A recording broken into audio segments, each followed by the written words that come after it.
Funny, isn't it? The woman said with a cold smile. People who spend their lives fixing broken engines always think they can fix broken businesses too. The laughter that followed rolled through the luxury showroom like polished glass, light and effortless, but one man never joined in. Ethan Brooks simply wiped the grease from his hands with an old blue shop towel and looked once toward the sleek black prototype resting under the showroom lights before returning his attention to the aging pickup truck waiting inside his modest service bay. By every appearance, Ethan was exactly what everyone assumed he was. A struggling single-dad mechanic working long hours in a small repair garage on the edge of Cedar Ridge, Colorado. His coveralls carried faint stains that no industrial detergent could completely erase. His work boots had seen better years. A faded family photo of his 8-year-old daughter Lily rested beside an old coffee mug on the cluttered workbench. Nothing about him suggested wealth, influence, or importance. Across the polished floors stood Victoria Harrington, the celebrated CEO of Harrington Mobility, one of America's fastest-growing electric vehicle companies. Every camera seemed drawn toward her effortless confidence. Investors admired her. Reporters chased every headline she created. Employees straightened their posture whenever she entered a room. She had built a reputation for seeing weakness before anyone else could, and this afternoon she believed she had found another example.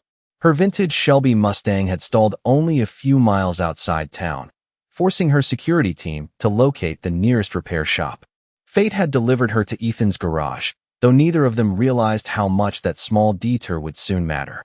Ethan had diagnosed the problem in less than 10 minutes. Tightened a damaged fuel connection, checked the ignition timing, and quietly handed her the keys. "You're good to go," he had said with the same calm voice he used for every customer. Victoria glanced at the modest invoice and raised one elegant eyebrow. "That's it?" she asked. Ethan nodded. It wasn't a major repair. She studied him for a long second before, letting out a soft laugh that several executives eagerly echoed. "You really should dream bigger, Mr. Brooks. $85 won't build much of a future." Ethan met her eyes without anger. "Maybe not," he answered gently, "but it got you back on the road." She smiled politely, though there was little kindness behind it, and walked toward her waiting SUV convoy. The executives followed, still amused by the exchange. The garage grew quiet again except for the steady ticking of cooling engines and the distant sound of country music drifting from an old radio. Ethan folded the invoice, slipped it into the register, and returned to tightening a rusted bolt beneath an old pickup. He never noticed the slim black diagnostic tablet someone had accidentally left behind inside the Shelby. He certainly couldn't have known that hidden inside that forgotten device was the only complete engineering archive for a multi-billion-dollar vehicle program, or that before the sun rose again, one overlooked mechanic would become the only person standing between America's most celebrated CEO and the collapse of everything she had spent her life building. Ethan Brooks locked the garage a little after 6 in the evening, the familiar click of the old padlock marking the end of another ordinary workday that never truly felt ordinary. The autumn air carried the scent of pine and cooling pavement as he climbed into his weathered Ford pickup and drove the 7 miles home along the winding county road. His small white farmhouse stood at the edge of Cedar Ridge, surrounded by tall cottonwoods that whispered whenever the mountain breeze arrived. The porch light flickered on before he even stepped out of the truck. 8-year-old Lily Brooks burst through the front door with a bright smile that erased every trace of exhaustion from his face. She wrapped her arms around his waist. "Did you fix a cool car today, Daddy?" she asked. Ethan laughed softly. "A very old Mustang." Lily's eyes grew wide. "Did the owner like it?" Ethan paused only for a heartbeat before smiling again. She got where she needed to go. Lily accepted the answer without another question because children often understood what adults missed. Inside, dinner was simple. Tomato soup simmered on the stove beside grilled cheese sandwiches cut neatly into triangles just the way Lily liked them. Their kitchen was small, the cabinets slightly worn, the hardwood floor marked by years of ordinary life. Yet warmth seemed to fill every corner. A faded photograph rested on the windowsill beside a small ceramic vase. It showed Ethan, his late wife Emily, and a much younger Lily laughing beneath a 4th of July sky. Ethan glanced at it only briefly before setting the table. Some memories did not need words. After dinner, Lily spread her homework across the kitchen table, while Ethan quietly repaired the loose wheel on her science project. She watched him tighten each tiny screw with the same patience he used on every engine. "You can fix almost anything," she whispered. Ethan smiled without looking up. "Not everything." "You always try," she answered. He stopped turning the screwdriver for just a moment. Those 4 words settled deeper than she could possibly know. Later that evening, after Lily had fallen asleep with a library book resting across her blanket, Ethan carried her gently to the center of the bed and tucked the quilt around her shoulders. The little nightlight cast a warm glow across the room where handmade drawings covered one wall beside a shelf of well-loved storybooks. He quietly closed the bedroom door and returned to the kitchen where unpaid utility bills waited beside an old laptop that had seen far better days. He reviewed next week's repair schedule, calculated expenses, and circled the date of Lily's upcoming school field trip. Every dollar mattered, but every promise mattered more. As he reached for his coffee mug, something caught his attention inside the toolbox he had carried home without thinking. Resting beneath a wrench was the slim black diagnostic tablet left behind by Victoria Harrington. He picked it up carefully, intending only to contact her company first thing in the morning. Before he could even search for a phone number, the dark screen suddenly illuminated on its own. Bright red letters appeared across the display. Critical system synchronization failed. Emergency engineering protocol activated. Automatic countdown, 47 hours, 18 minutes remaining. Ethan stared silently at the message while the old kitchen clock continued its steady ticking. Somewhere hundreds of miles away, executives were likely still celebrating another successful business day, completely unaware that the future of an entire company had already begun slipping quietly through their fingers. The next morning began before sunrise, but somewhere far beyond the quiet streets of Cedar Ridge, the headquarters of Harrington Mobility had already erupted into controlled panic. Floor-to-ceiling windows reflected the pale morning light across a boardroom where 20 executives sat in complete silence, their coffee untouched, their tablets glowing with alarming red notifications. Victoria Harrington stood at the head of the polished conference table, her confidence tested for the first time in years. The company's flagship electric vehicle program, Project Atlas, was only 3 days away from its largest public demonstration. Billions of dollars in investor commitments, thousands of American jobs, and years of engineering work depended on a flawless launch. Yet every overnight diagnostic report pointed to the same impossible conclusion. A hidden synchronization failure deep inside the vehicle control architecture threatened to shut down the entire operating system without warning. "Run the simulation again," Victoria ordered calmly. The lead software engineer nodded, his fingers moving quickly across the keyboard. The massive display illuminated the room as graphs climbed steadily before collapsing all at once. The result was identical. Complete system failure. Nobody spoke. Finally, Chief Technology Officer Daniel Mercer broke the silence. "We have tested every software patch. We replaced hardware modules. We rebuilt the communication bridge from scratch. Nothing changes." Another engineer rubbed his forehead in frustration. "It is like the system is protecting a flaw we cannot even see." Victoria folded her arms, refusing to let anxiety reach her voice.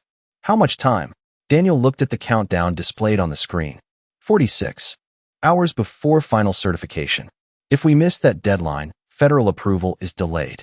Investors will walk away. Manufacturing stops.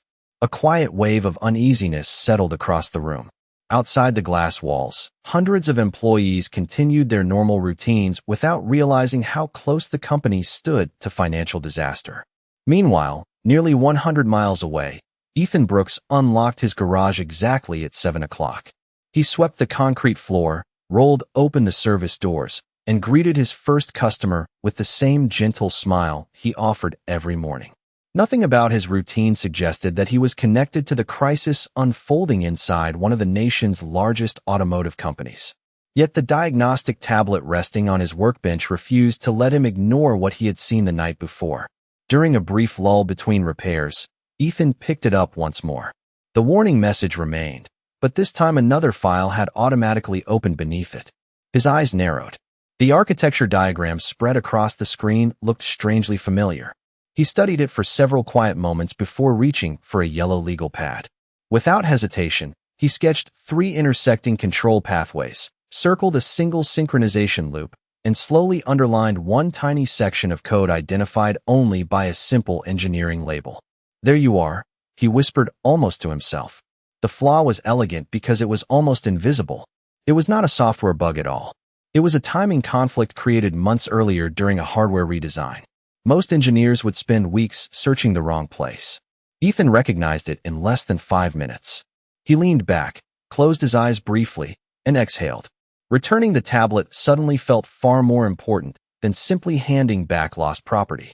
Somewhere, people who had laughed at him were racing against time without realizing that the answer had quietly been sitting inside a small repair garage all along. Edit.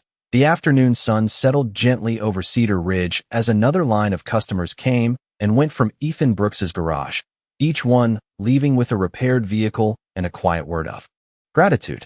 Ethan asked for nothing more than a fair price and an honest handshake. By late afternoon, the old diagnostic tablet still rested on the corner of his workbench beside the yellow legal pad covered with neat sketches and handwritten calculations. He looked at the countdown again. 43 hours remained. He knew the responsible thing was to return the device immediately. He also knew that whoever had designed the system was running out of time. Ethan carefully placed the tablet inside a padded tool bag and drove toward Harrington Mobility Headquarters just outside Denver. The headquarters rose above the highway in glass and steel, reflecting the bright Colorado sky like a monument to modern success. Luxury vehicles lined the entrance while employees hurried through revolving doors carrying laptops and coffee cups. Ethan parked his aging pickup near the visitor entrance, drawing more than a few curious glances.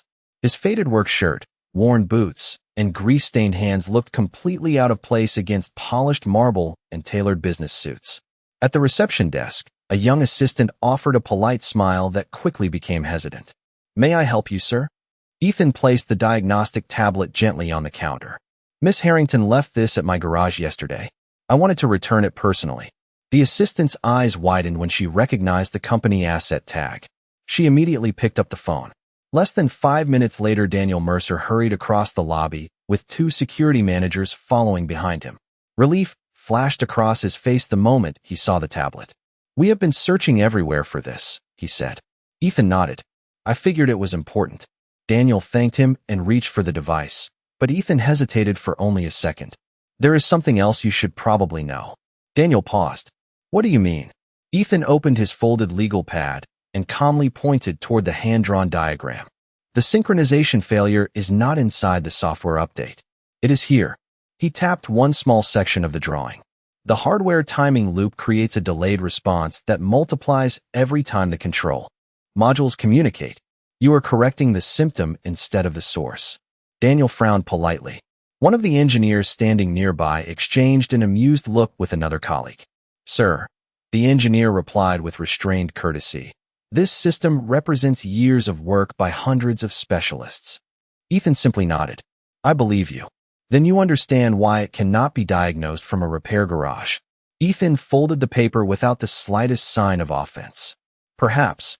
At that exact moment, Victoria Harrington stepped out of the executive elevator, surrounded by board members and legal advisors. She immediately recognized Ethan. Her expression revealed surprise before returning to composed professionalism. "Mr. Brooks," she said, "thank you for returning our property."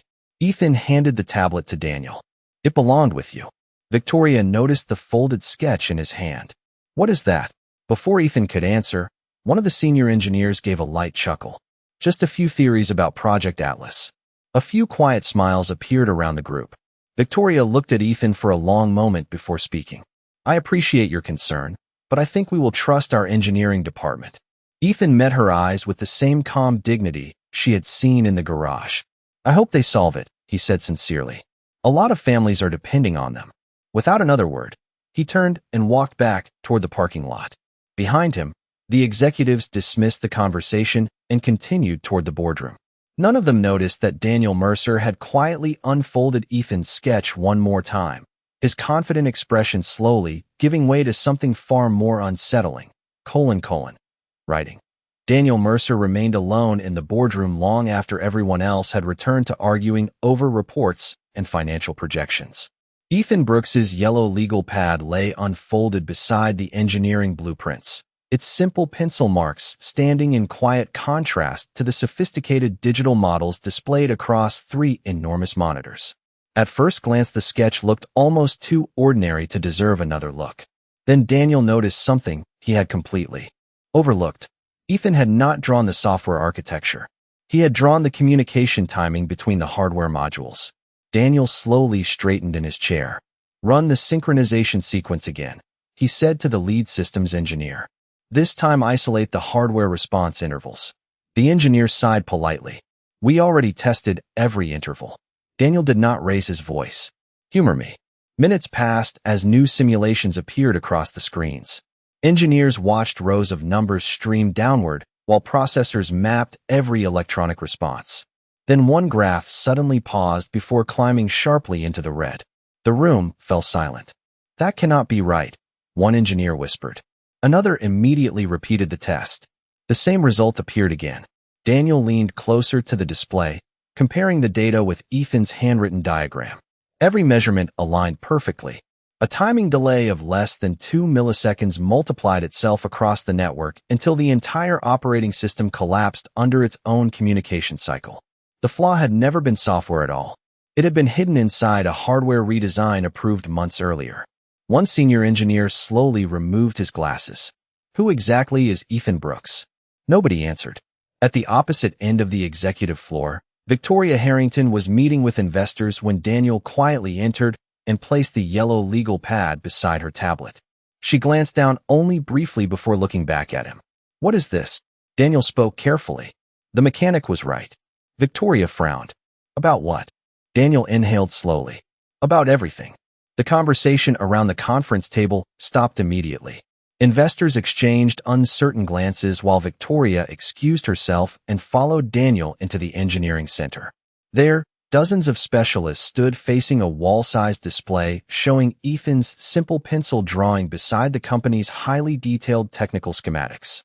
The contrast was almost unbelievable. One had taken only a few minutes to create. The other represented years of development. Yet they both pointed to the exact same conclusion.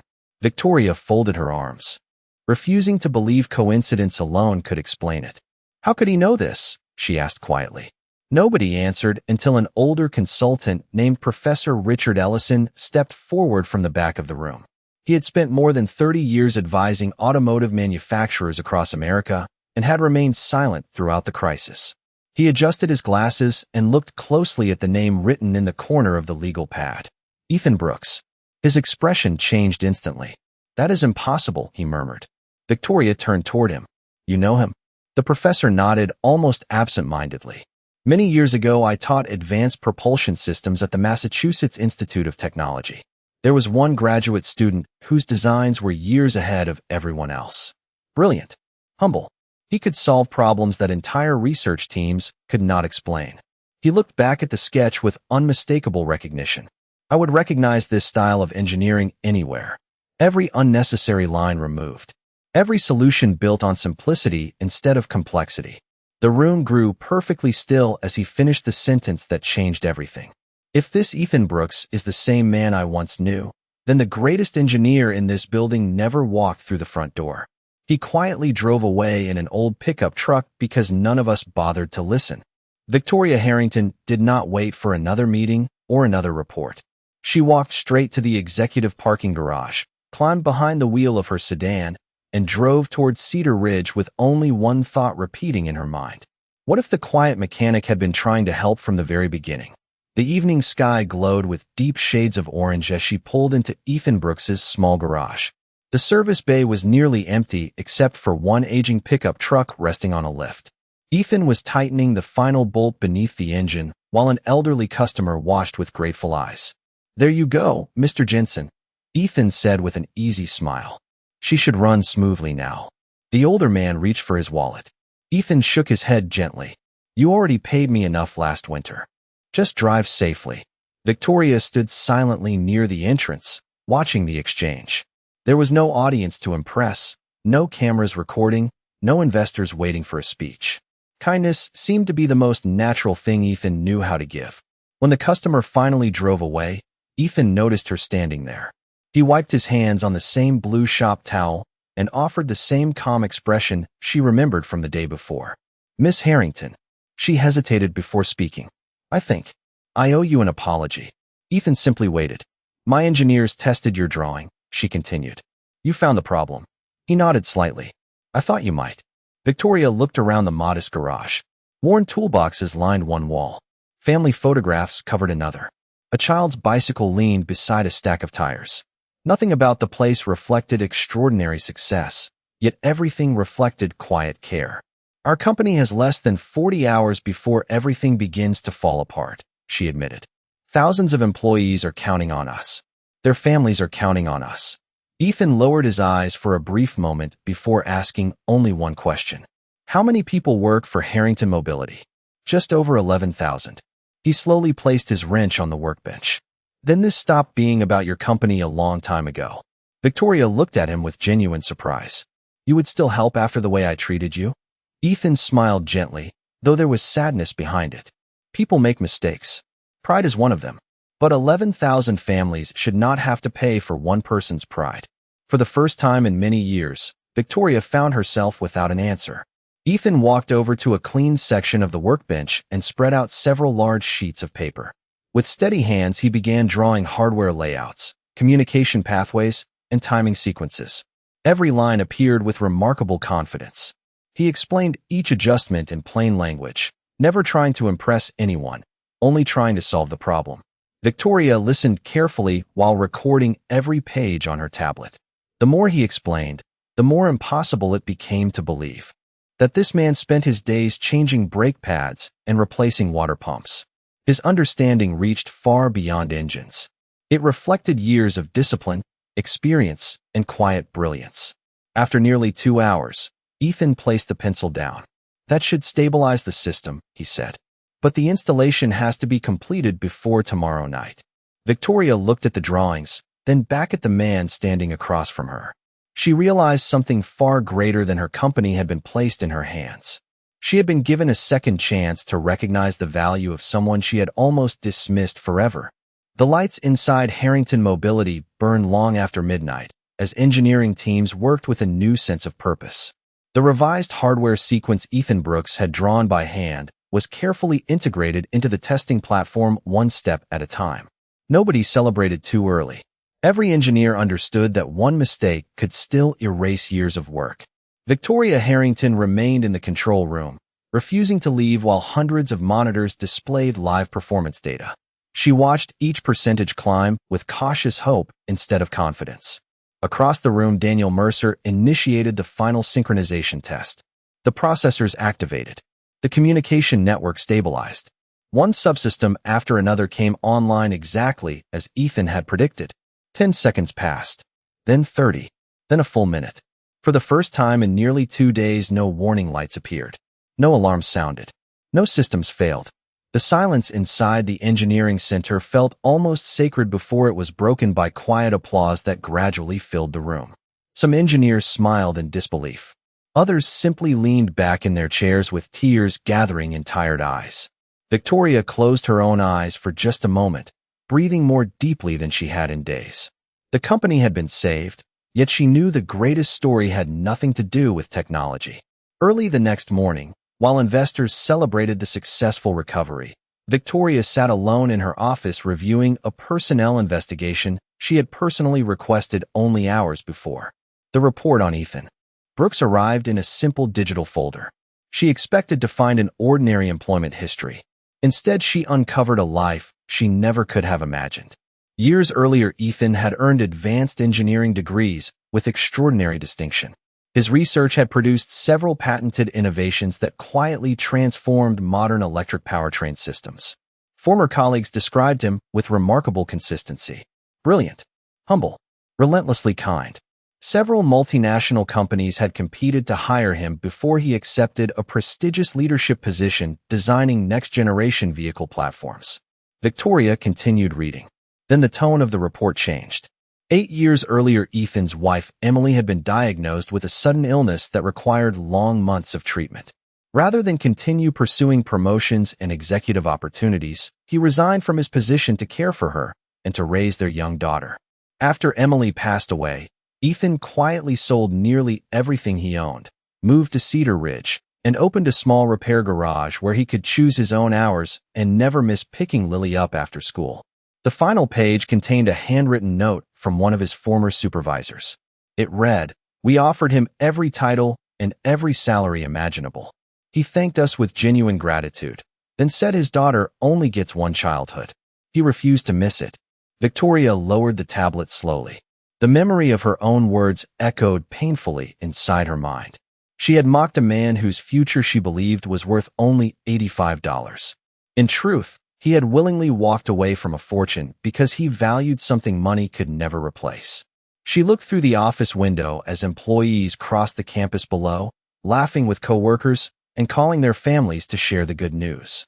11,000 paychecks would continue because one father had chosen compassion over resentment. One overlooked mechanic had protected thousands of strangers without asking for recognition. Victoria whispered softly into the quiet office, speaking to no one except herself. I never underestimated his intelligence. I underestimated his heart. 3 days later, the central atrium of Harrington Mobility looked very different from the day Ethan Brooks had first walked through its glass doors carrying nothing more than a forgotten diagnostic tablet. Employees filled every balcony overlooking the lobby while reporters gathered near the entrance waiting for the official announcement that Project Atlas had successfully passed its final certification. The company that had stood on the edge of collapse only days before was now preparing for its brightest chapter. Yet Victoria Harrington stood quietly backstage holding a single sheet of paper she had rewritten 6 different times because none of the carefully crafted corporate statements sounded honest enough. She finally folded the page in half and walked to the podium without it. The applause faded as she faced hundreds of employees whose careers had nearly changed forever. "Before we celebrate," she began, "there is something more important than quarterly results or engineering milestones." The room grew still. A few days ago, I believed success came from titles, influence, and believing I always had the smartest answer in the room. I was wrong. She paused, taking a slow breath. Someone I judged by his work clothes and his profession quietly saved this company after I dismissed his wisdom before I even listened. Curious whispers moved through the audience until the main entrance opened once more. Ethan Brooks stepped inside wearing the same clean work shirt and simple jeans he wore every day after closing his garage. Beside him walked Lily Brooks, holding his hand while looking around with wide eyes at the enormous building. Ethan had only agreed to attend because Victoria had personally promised the event would finish before Lily's school music recital that afternoon. Victoria smiled gently as father and daughter approached the stage. "Mr. Brooks," she said into the microphone, "I owe you an apology that should have been made publicly because my mistake was made publicly." She turned toward everyone gathered inside the atrium. "I underestimated a man whose character turned out to be greater than any achievement on his resume. He helped us win. He had every reason to walk away. He protected thousands of jobs without asking for recognition. That is real leadership." Silence settled across the room before it was replaced by long, heartfelt applause. Some employees stood first. Others quickly followed until the entire atrium rose together. Ethan looked almost uncomfortable with the attention. When the applause finally softened, Victoria extended a neatly prepared folder toward him. "Inside is an offer to become Chief Technology Officer of Harrington Mobility. The position, the compensation, and every benefit are yours if you choose to accept." Ethan accepted the folder politely but did not open it. Instead, he looked down at Lily, who smiled up at him exactly the way she always did after school. He looked back at Victoria with quiet gratitude. "Thank you," he said warmly. "It is an incredible honor." Victoria waited hopefully. Ethan continued gently. "But every afternoon at 3:15 my daughter walks out of school, looking for one face in the parking lot. I promised her that as long as I am able, it will always be mine. No title is more important than keeping that promise." The words settled over the crowd with a weight no presentation slide could ever carry. Victoria slowly nodded, understanding at last that the richest man she had ever met was not the one who accumulated the most success, but the one who knew exactly what was worth protecting and refused to trade it for anything the world could offer. Autumn settled gently over Cedar Ridge in the weeks that followed. and life returned to the quiet rhythm Ethan Brooks had always preferred. Every morning he unlocked the garage before sunrise, swept the concrete floor, brewed a fresh pot of coffee, and greeted every customer with the same calm smile that had never depended on recognition or success. If strangers happened to recognize him from the news, he simply thanked them for their kindness and changed the conversation back to their vehicles. Fame had arrived, but humility never left. One crisp Saturday morning, a familiar deep blue Shelby Mustang rolled slowly into the service bay. Ethan looked up from replacing a worn brake rotor and smiled politely as Victoria Harrington stepped out of the driver's seat. This time there were no security vehicles, no executives, and no reporters following behind her.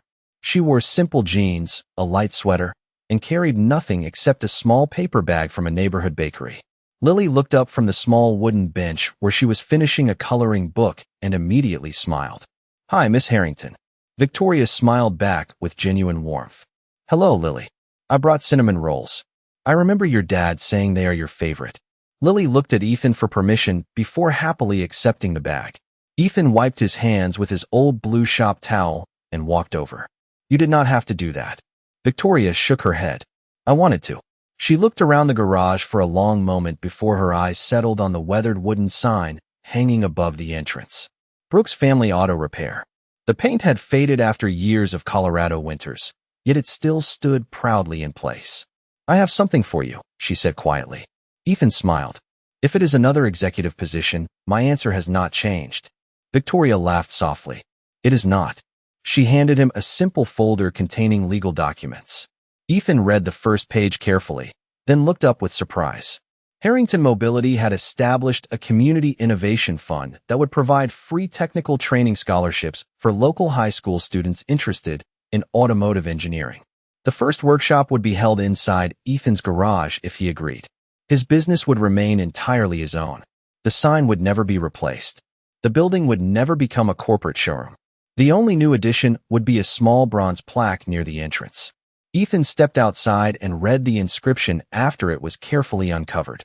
It contained only 6 simple words. "Built with dignity. Earned through quiet kindness." He stood silently for several seconds before turning toward Victoria. "This will help a lot of young people." She nodded. "That is the idea." Months later, teenagers from across the county filled the little garage every Saturday morning, learning not only how engines worked, but why.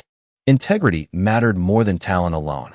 Victoria often visited without making announcements, sometimes helping organize equipment, sometimes simply listening as Ethan patiently answered every question with the same respect whether it came from a beginner or an experienced mechanic.